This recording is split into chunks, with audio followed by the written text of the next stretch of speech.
讨论是关于粮食嘅安全問題哈，係要用天生地實嘅概念啦哈。聽我講到其實台灣嘅青島嘅糧食哈，係就仲係主要係依賴進口，雖然你生產青島，但是依賴進口嘅比例呢係喺限較大、限較嚴重嘅啦哈。故所是講，你嘅生產然後要用手術並且生產收費一方面呢，都出現了其他嘅問題。呢個問題可能係消費者自由嘅選擇，有可能係你指出當天嘅問題哈，嚟向了解其他繼續來討論哈，向各提供大家嘅資料來了解，是講台灣呢都係嗰種以米食做主要嘅糧食來源嘅國家當中呢，係生米是最少嘅國家。台灣是這個以稻米為主食國家當中消費量是最少的，一人一年只吃50公斤，其實50公斤蠻多的人呢哈。這比我一個人體重還要重。我想問一下汝們，就是說，這個50公斤真的很少嗎？還是說，其實別的國家吃更多？我們怎樣來提高我們的米食用量？我們今天很簡單的說哈，其實台灣的就是澱粉的攝取來源是分2個，一個是分所謂的稻米，一個是小麥。但是你注意看的時候，你會發現到說，我們現在其實小麥的使用量已經是比稻米多的。你會發現到，因為我們一直進口以來，從去年到如果5月到現在的時候，進口134萬噸。但是你會發現到說，如果我們食用的只有110萬噸或是110萬噸的時候，那你想過說其他要儲放在哪裡嗎？你會發現到說，其實台灣一直以來在進口的這一部分裡面，但是我們卻一直還是在政府的講述裡面，還是講述說我們的自有糧食的一個自給率講述的是稻米，但是你不是講述的是全部，所以你會發現讓很多的一個觀眾或是社群，然後是我們的民眾都會有一個感受不到那個現在全球的一個糧食的一個危機的時候，你會發現到說，如果我們一直想要提高我們的糧食自足率，但是政府告訴你的用一個最簡單的膝蓋想的方式，叫你多吃一口米，我覺得這有辦法嗎？所以我就說用另外一個想法讓你想一下說，之前在日本有一個三洋電機公司，它出了一個米麵包一個機器，它只要把大米丟到米麵包機器裡面去，加水加油跟加酵母粉，4個鐘頭之後就會變成一個米麵包。當時他們出產這一個的時候，你會發現到說，他們這家公司還很雄心壯志告訴大家說，如果你每個日本的國民1個月只要吃2次的米麵包、3次的米麵包的時候，你就會協助日本提升1%的糧食自足率。但是你會發現都說講述這一種方式的人是來自於一家企業，但是你會發現反觀回來台灣政府的時候，你會發現到說他只叫你多吃一口米，或是多吃一口飯。你不覺得這種動作其實跟那種日據時代宣傳的時候是一樣的？家家戶戶加鐵窗，那我們社會就會變更好。那我想請教黃總說，你們有4萬的會員了哈，那你們都對這個東西是支持的，是了解的。那您覺得你們的會員裡面給你什麼樣的刺激，或給你什麼樣的啟發，來看待這樣一個問題呢？我們有這個互動的，也包括日本跟韓國的合作社哈。那比如說在日本跟韓國，剛剛提到的那個米的用量，他們在這麼久。因為飲食的習慣，它是非常非常久去培養的。好，比如說麥啊，它不僅是有專門的協會在推動哈，而且在運用方面，你看我們花了多少的時間去培養這麵包師傅。好，那事實上在日本跟韓國，他們的用米都是50幾公斤。我們台灣的我為了上這節目查還是47啊，那他們都到57啊，55、57這樣子，就是說他們這麼多年去養成，他們的米的用量還是比我們大。那剛剛提到那個意識上的運用，剛剛我節目前跟那個李董事長閒聊，他特別提到那個台中這個很有名做這個鳳梨酥的一個業者哈，他也很驕傲的提出說，他用了這個山水用米去做了這個鳳梨酥，因為鳳梨酥它有2個成分嘛哈，一個是外殼，就這個會酥的部分，一個是內餡。啊，當然內餡大家都現在都說要土鳳梨，但是外層呢？啊，外層有沒有一個我們本地的東西？那事實上他們也有用米去做這樣的努力。用米鼓粉嗎？就是米去磨粉，對，因為米有2個方向，一個是磨漿嘛，一個是粉。我們對磨漿的方向很熟悉，我們對粉的方向事實上我們是不熟悉的，這個是要去養成它的運用的。那我們國內的烘焙這麼發達，我們是不是也花一點時間在這個部分？那在我們合作社，當然透過跟日本跟韓國的互動，我們也去學習到，他們甚至用米去飼養他們的家禽，他們做了這麼多的努力，就是希望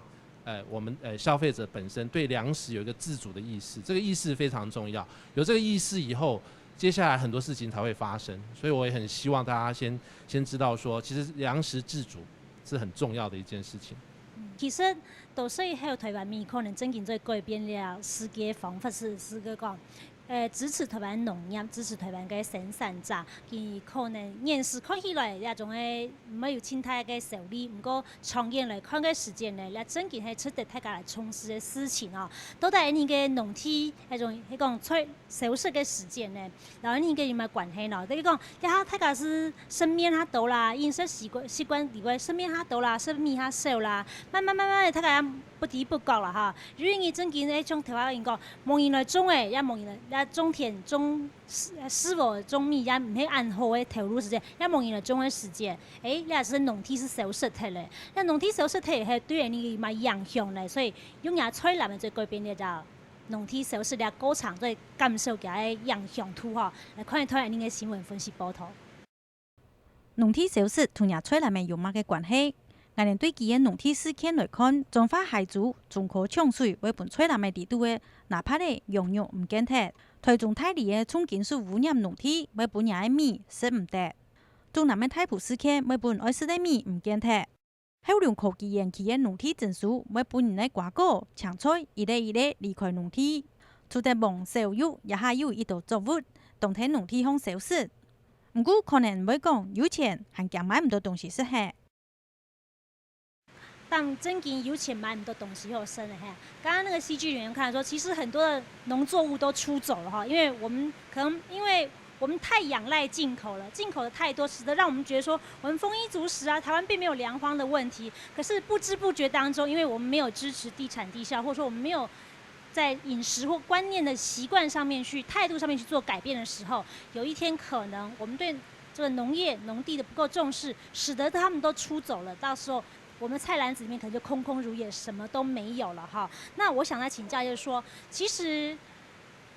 要留住我们农地，不要让这些蔬菜瓜果都出走。有一个很重要，就是说，其实我们要支持在地的生产、在地的消费了哈。那这个可能做的最实际的哈，那我就想，就是我们的这个廖主席了哈。比较麻烦的一点就是，我们的一个消费性太多元了，所以你要想要地产地销，但是呢，有很多人想要买国外的产品。那这个时候呢，我们想要努力，可能也努力不来。比如说其实我们蔬菜来讲，那我可以从消费者这个方面来问一个问题好了，就是说这个地产地销，我们其实都很支持了哈。那但是我们想知道说，从国外进口台湾，它需要什么样的条件才能够让它的蔬菜瓜果到台湾之后看起来还是很清脆的，看起来还是这么漂亮的？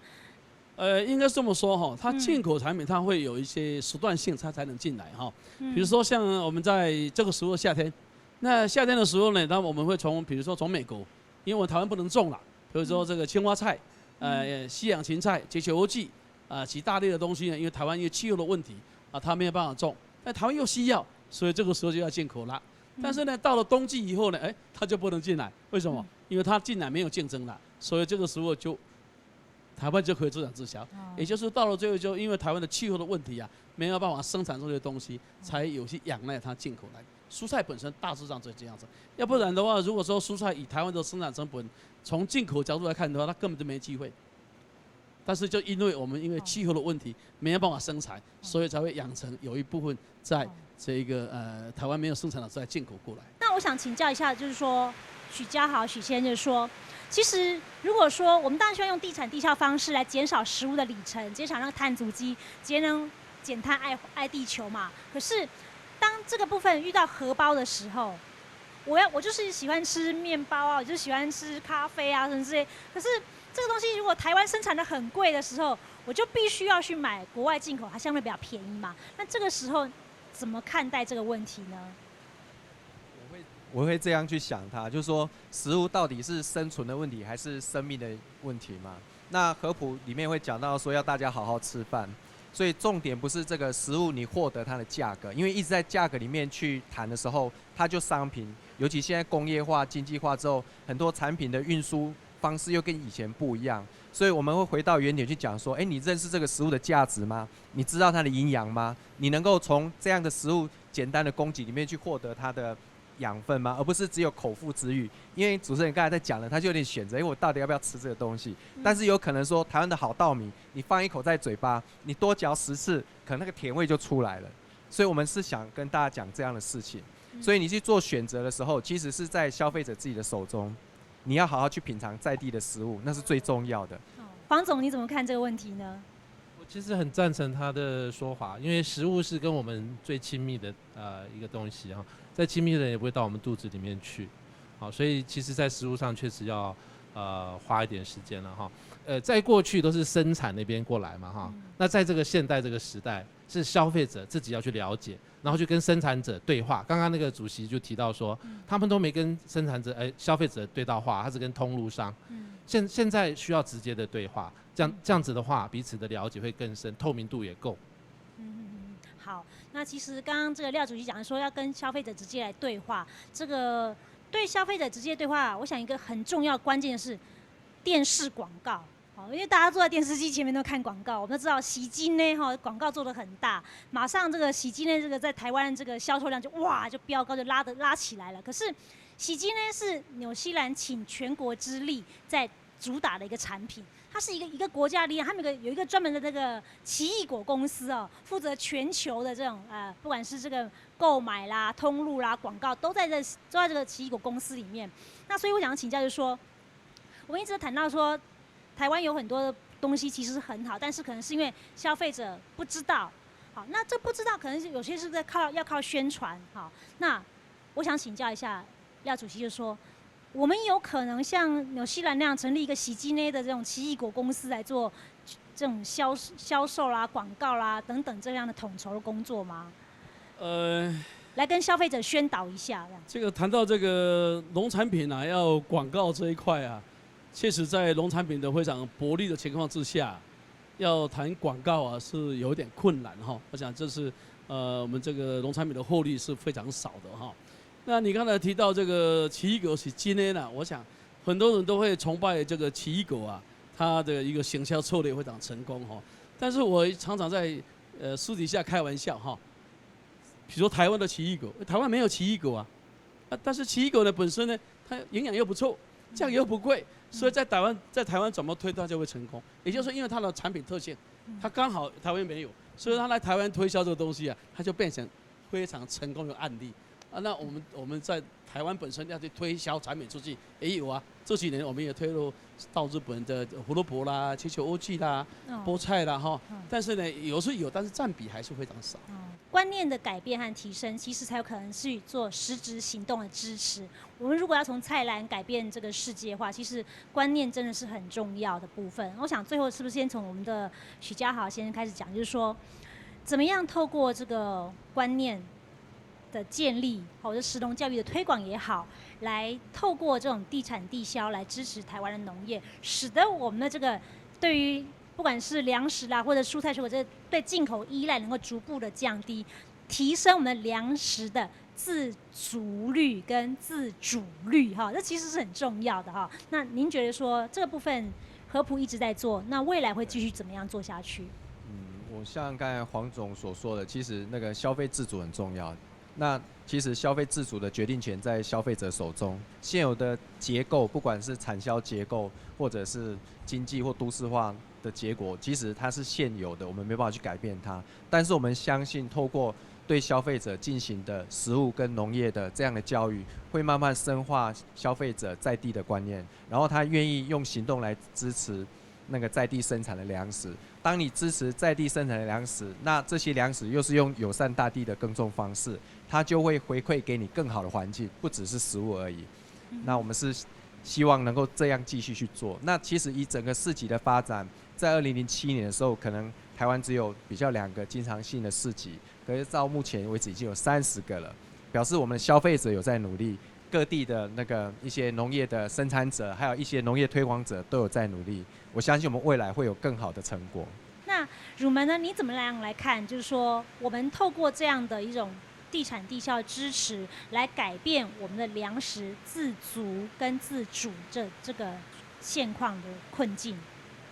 一直在讲说吼，其实每次去演讲的时候，都会有人问我说吼，我们要如何做才可以协助农业？我觉得说，不管是要做地产地销啊，或是做生土不二这个阶段，我觉得说，你用你的消费行为，简单的3个行为就好，就你只要吃新鲜就好。我们举一个很简单的例子说，台湾摄取维他命 C 最简单的来源就来自于柑橘类的水果，不管是我们的柳丁啊、艾雷啊、柑嘛、我们的柚子，我们相关的那种柑橘类的产品。但是我们柑橘类的产品，柳丁都在滞销的时候，你会发现到说，我们维他命 C 的粉末、胶囊跟药锭的药却卖的比我们的柑橘类的产值来得大，你不觉得很奇怪吗？所以我们觉得说你要吃新鲜就好。第二个就只要吃在地，但是你会发现很多东西，你会发现说什么叫在地，就只要在台湾本地生产的农产品就好。第三个就吃当季就好。啊，很多人不晓得说什么东西是当季，你只要发现它只要是盛产的东西就好。但是我会讲一个很简单的说，很多人你不晓得说，像我们柳丁生产季节是12月、1月跟2月，对不对？但是我们喜欢喝柳丁汁的季节都在什么时候？都在6月、7月、8月跟9月。你不觉得很奇怪的一个行为吗？所以我们一直觉得说用一个很简单的方式，消费者也好，对我们的环境好，对我们今天的农业也好，就是你要吃新鲜、在地跟当季的一个食物，我觉得会对你自己的身体健康一定会有好处。好，这是汝们的意见。那我想再请教我们的李董，就是说，您怎么样来，就像我们刚刚讲的，用地产地销方式来支持台湾的稻农也好，然后让我们的这个稻农能够后继有人，然后以后真的可以好好来享受台湾米。大家一同来努力来推动产销在地化，不但要在地化，而且要有机环保那希望大家有空到有机稻场光临指教谢谢。好，那我想先请教我们的廖主席好了，就是说，当然这个蔬菜水果你刚刚讲过是您的强项，也是台湾的强项。那消费者，您刚刚说最后你还是没办法接触到消费者嘛那在接触消费者这一块，实际去跟消费者推广说，其实我们真的是地产地销很好的这个蔬菜水果这个部分，你们未来还有什么样新的方法去因应吗？或者说怎样去教育消费者，更让他们加深这样的概念呢？我想这个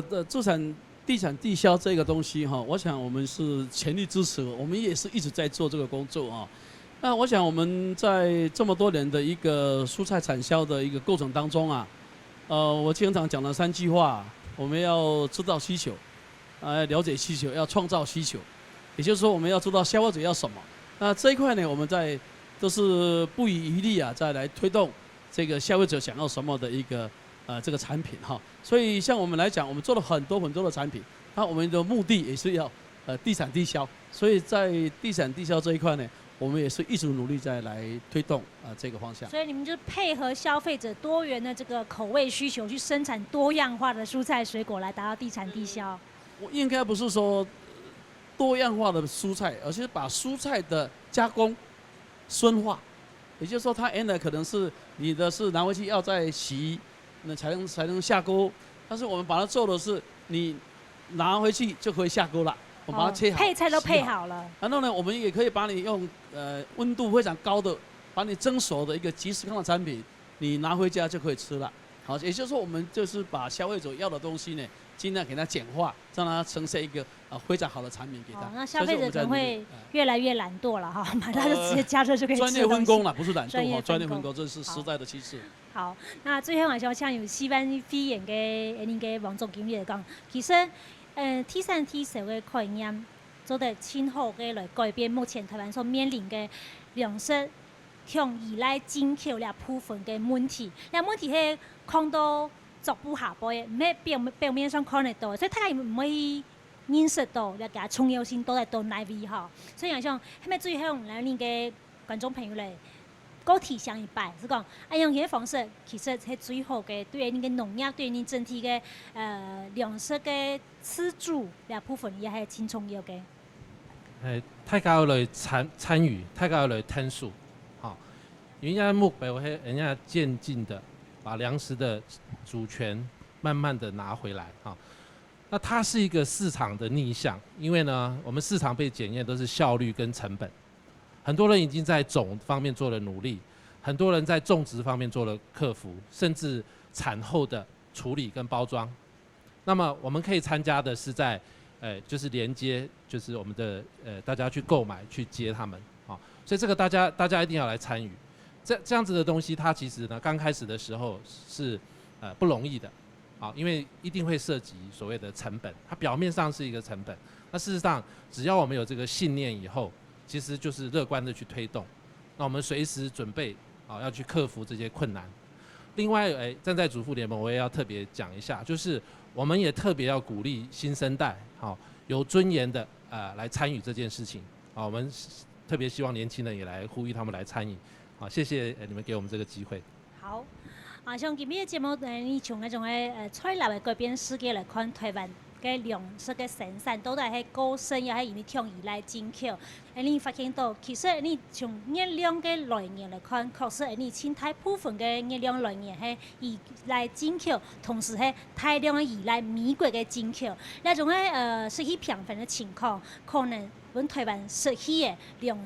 糧食自主嘅嗰種自主性，也係非常重要嘅糧食安全嘅問題。不過大家可能唔係按清楚，因為唔可能食豆奶啊，唔可能食豆腐乾啊，食豆腐啊，都冇看到冇想到，其實呢種無論係黃豆味啦、麥粉做嘅麵包啦等麵食咧等等嚇，就包括那種肉嗰種嘅肉雞啦、香魚味啦嚇等等屬豬味啦呢啲東西，其實。有意無意之間都是青島嘅進口嘅糧食，那都會影響你嘅台灣嘅糧食自給率，因為自主性啊哈。像今日提出來俾大家做一個了解，也同時也呼籲電視 TV 頭先觀眾朋友多多來支持提產提售台灣優質嘅農產品。像下禮拜呢，繼續來從嗰種農村嘅種嘅永續發展，新嘅盈利、新嘅種植方式來繼續來探討農業內啲嘅相關議題，像也係大家都來重視嘅問題，也想持續嘅收聽村民台語嘅節目，希望大家按時再見。